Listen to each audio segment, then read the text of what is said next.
बिस्मिल्लाहिर्रहमानिर्रहीम अस्सलाम वालेकुम। आपको याद होगा अयान अली का मनी लॉन्ड्रिंग का केस आया था और उसमें अयान अली ने जो इंकशाफ किया था वो बड़ा ही भयानक इंकशाफ था। उसने कहा था जो उस पर हाथों पर बॉडी पर जो टैटूज बने होते हैं ये असल में हमारी पहचान होती है कि जब हम आउटसाइड कंट्री जाते हैं या जो हमने मनी लॉन्ड्रिंग करनी होती है तो वहाँ पर जो लोग हैं जिन्होंने हमें पास करवाना होता है, क्लियर करवाना होता है, तो हमारे टैटूज़ को देखकर उनको पता चलता है कि अच्छा ये इस काम के लिए है। ये मिसाल के तौर पर मनी लॉन्ड्रिंग वाली कोई और है, नाइट बुकिंग की कोई और है, फलाना किसी काम के लिए कोई और है, मुंशियात वाली कोई और है। तो इस सूरत हाल के अंदर अयान अली को फंसाया किसी को सबक सिखाने के लिए था और बाद में उसको रिहा भी, फिर उसके साथ मामला तय हो गए, सारा कुछ हो गया। और फिर आप देख लो जो एज यूजुअल हमारे पास होता है, असल में तो उसके बाद और बहुत सारी एक्ट्रेस और बहुत सारे लोग थे जिनका नाम जब आना था तो जो पेंडोरा बॉक्स खुलना था और किन किन का पैसा लेकर जाते थे, ये जब नाम आने थे तो उससे पहले वो मामला ही सारा दब गया। भारत के अंदर अब अयान अली की तर्ज का केस खुला है और वहां पर भी यही सूरत हाल है और इतना गंद सामने आया है कि सबसे पहले जैकुलिन फर्नांडिस का केस सामने आया था इस शख्स के साथ। ये असल में कौन मैन है, ये काम क्या करता है, ये असल में मनी लॉन्ड्रिंग करता है वहाँ की फौज के लिए, वहाँ के ब्यूरोक्रेट्स के लिए, बॉलीवुड के लोगों के लिए, वहाँ के सियासतदानों के लिए, वहाँ के बिजनेसमैनों के लिए। और वो मनी लॉन्ड्रिंग करते हैं थ्रू ये जितनी बॉलीवुड की सेलिब्रिटीज़ होती हैं, अदाकारें होती हैं, इनके थ्रू करते हैं। अब जैकुलिन फर्नांडिस का जो केस सामने आया उसके साथ इनका नाम सामने, इनकी तस्वीरें लीक हो गई, सारे का सारा मामला हुआ। उसके बाद पता ये चला कि असल में इस शख्स ने बगैर किसी वजह के करोड़ों के उनको फ्लैट दिए। या आपको जितनी बॉलीवुड की सेलिब्रिटीज़ जो नज़र आती हैं जो बाहर टूर्स कर रही होती हैं, ये असल में टूर्स नहीं होते, ये इनके टूर्स बुक करवाए होते हैं। अब ये मामला क्या है, और अयान अली तर्ज का जो केस है उसमें बड़े बड़े नाम सामने आ रहे हैं। वहाँ पर जैकुलिन फर्नांडिस को पिछले 1 साल से उनके इदारे ईडी ने बुला बुला कर इतनी इन्वेस्टिगेशन की और उनका नाम जिस तरह पाकिस्तान में ईसीएल का है वहाँ पर एलसी है, उनका नाम डाला हुआ है और वो बाहर नहीं जा सकती और वो इस वक्त ज़मानत पर है। ताकि वो श्रीलंकन है और वो पैदा हुई थी बहरीन के अंदर श्रीलंकन फैमिली में और उसके बाद मिडिल ईस्ट में पली बढ़ी, लेकिन मिस श्रीलंका 2006 में वो जीत चुकी हैं। बॉलीवुड की फिल्मों में काम करती हैं, उनकी कई नेक्स्ट जो फिल्में हैं उनमें से उसको ड्रॉप कर दिया गया है क्योंकि असल में जो कहानी है वो एक के बाद दूसरा, दूसरे के बाद तीसरा, तीसरे के बाद चौथा नाम खुलता है। अब नाम सामने आया नूरा फातेह का। आप जानते हैं कि नूरा फातेह कैनेडियन भारतीय हैं और उनका काम क्या है, उनका काम सिर्फ ये है कि नाइट्स बुक करना, यानी लोगों को खुश करना, जो फहश गाने करना, ये उनका काम है। और इसी तर्ज के ऊपर अब उनका नाम सामने आया तो उन्होंने कहा है कि असल में जैकुलिन फर्नांडिस को बचाने के लिए मुझे फंसाया जा रहा है। अब मामला वहाँ पर ये सामने आया है जिस तरह पाकिस्तान के अंदर था कि ख़ास एक को फंसाना था, किसी एक बंदे को सबक सिखाना था तो अयान अली को पकड़ा। अब यहाँ पर भी है। बॉलीवुड का जो गंद सामने आया है वो आप जानकर हैरान होंगे कि वो केस क्या है भारत के अंदर। ये जितनी बॉलीवुड की सेलिब्रिटीज़ होती हैं, जितनी बड़ी बड़ी होती हैं, जो जितनी फेमस है, इनका बैकग्राउंड है। असल में होता क्या है कि जितने बिजनेसमैन हैं ये अपना जो काला धन होता है वो असल में किसी मॉडल को पकड़ते हैं, उसके साथ अय्याशियाँ भी करते हैं, ट्रिप भी करते हैं, टूर्स भी लगाते हैं, फिर उनको फिल्में दिलवाते हैं, फिर उनकी फिल्मों में पैसा इन्वेस्ट करते हैं।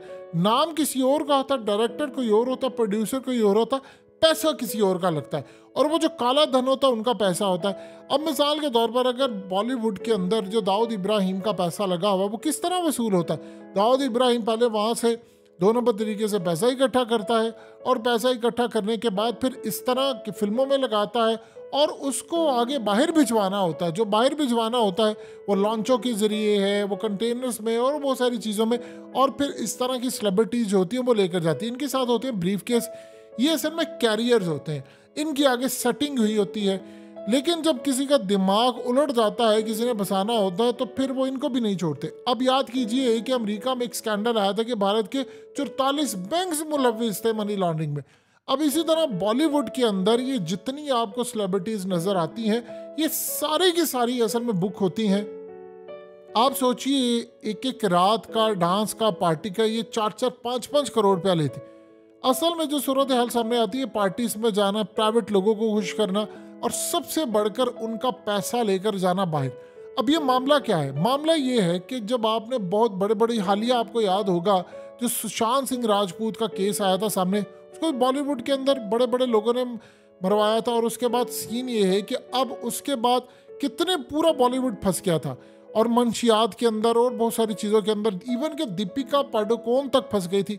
और दीपिका पादुकोण आप जानते हैं कि वो भारत के अंदर कितनी फेमस है। एक तो उसकी अदाकारी बड़ी ज़बरदस्त है और उसका एक नाम है, लेकिन उसके साथ साथ वो बहुत ज़्यादा वहाँ पर बहुत लोगों को, यानी उनका ताल्लुक बड़े लेवल पर है।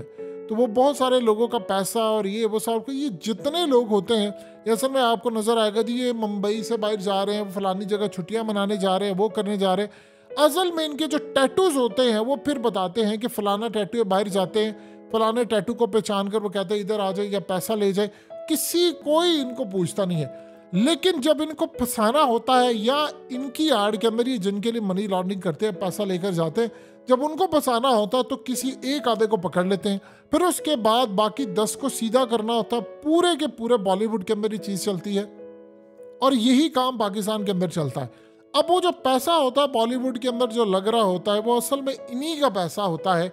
ये फिल्में बनवाते हैं, ये उसको हिट करवाते हैं और उसके बाद अक्सर औकात जो फिल्में इवन के फ्लॉप भी हो जाती हैं तो इनको फ़र्क नहीं पड़ता, इनको कतई कोई फ़र्क नहीं पड़ता।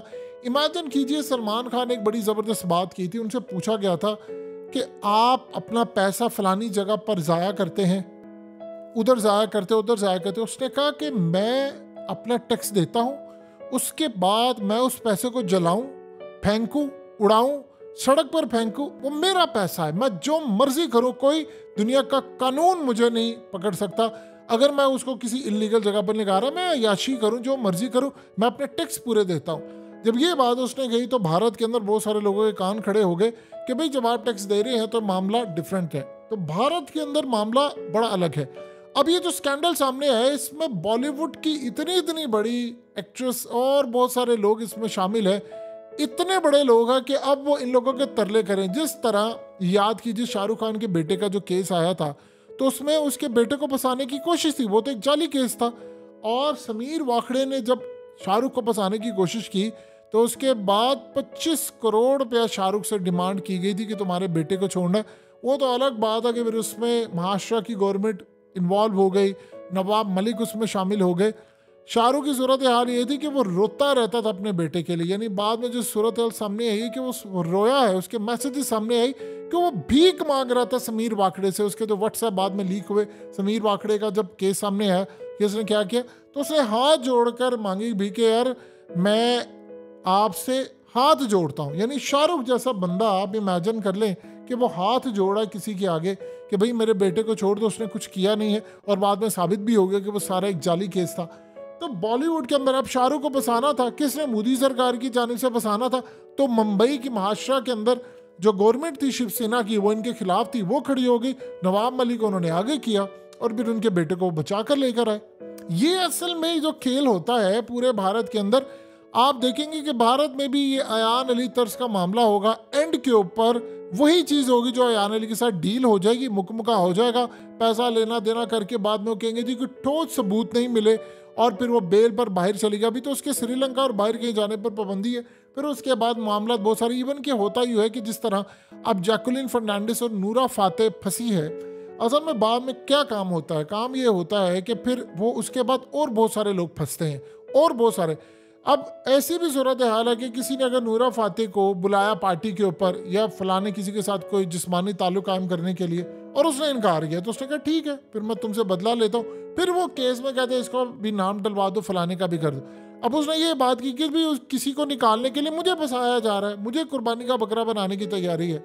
तो असल में वहाँ पर पसंद नापसंद का मामला होता है। फलाने किसी को फंसा दो, किसी का नाम ले लो, किसी का नाम करवा दो, किसी को मनी लॉन्ड्रिंग में फंसा दो, और एंड के ऊपर आप कोई एक सॉलिड डील कर लेते हैं तो आपको कहा जाता है कि आपके खिलाफ कोई चीज़ नहीं मिली। शाहरुख के वकील ने एक बड़ी ज़बरदस्त बात उसको समझाई थी।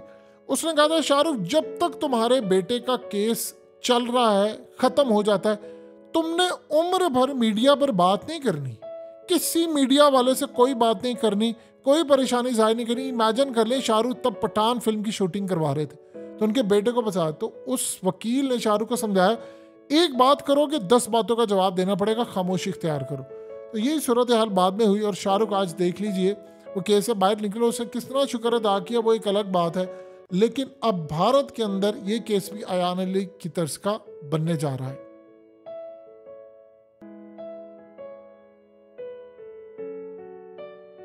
हकीकत टीवी को सब्सक्राइब करना मत भूलें, वीडियो को लाइक करें, शेयर करें और कमेंट सेक्शन में अपनी राय का इजहार ज़रूर करें।